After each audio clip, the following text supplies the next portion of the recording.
The Pirate, a legacy novella, written by Sheritta Bitikofer, narrated by J. Lindenwood. The Pirate. Chapter 1.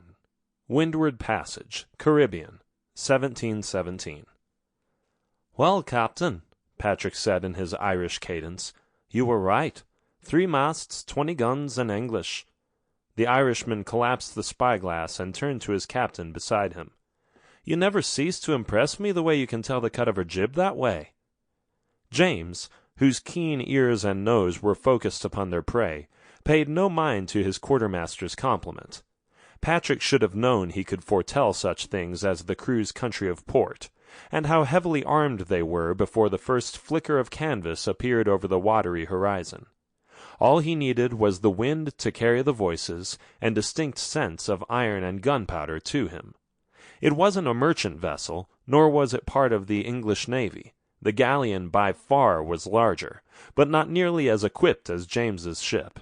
Its hulls were bursting with provisions and gold, things his crew needed, and for that he wouldn't ignore the prize that awaited them. The ship had endured a long journey from England, and the food in their stores weren't quite fresh, but his crew was itching for a fight, and a fight they would have. "Steer her closer, Pat," James commanded. "Aye, sir." The quartermaster hurried to relay the instructions to their navigator, a French sailor they had filched off a merchant vessel they attacked a few weeks ago. Luckily, Louis Noir was so fed up with the lack of respect on his former ship that James had to impart little convincing. James turned to see the rest of his crew, a ragtag lot of pirates if there ever was one, looking to him with expectant stares.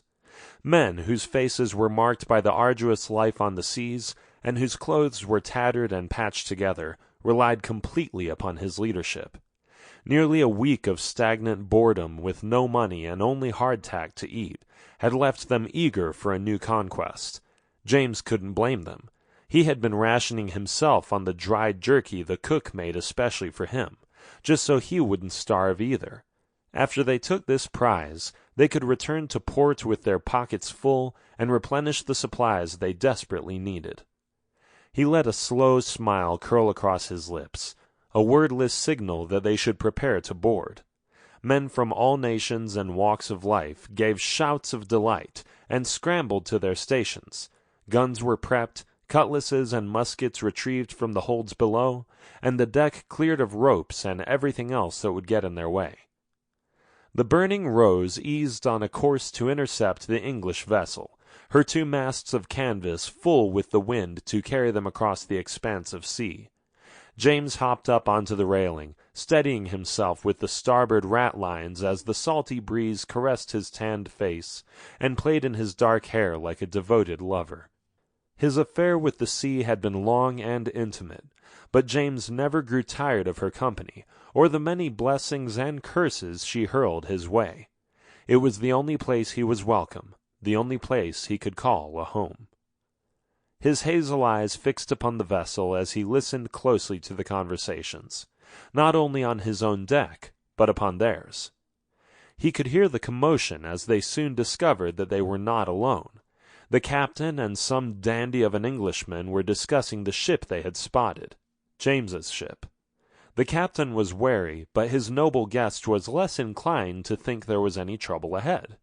Neither of them knew the danger that was headed their way. On the quarterdeck, Patrick began to shout his orders to the rigging crew, those agile men who scurried up and down the ropes, tightening the lines that held the sails taut in place. The crew of the Burning Rose had been specially handpicked by the captain himself. No coward was conscripted. No man who couldn't prove his salt before the mast would be allowed to step foot on his deck. Only the bravest, the strongest, the toughest of sailors and pirates were tolerated. James would have it no other way. He expected no less from them than what he could do himself. Of course, not all men were like him.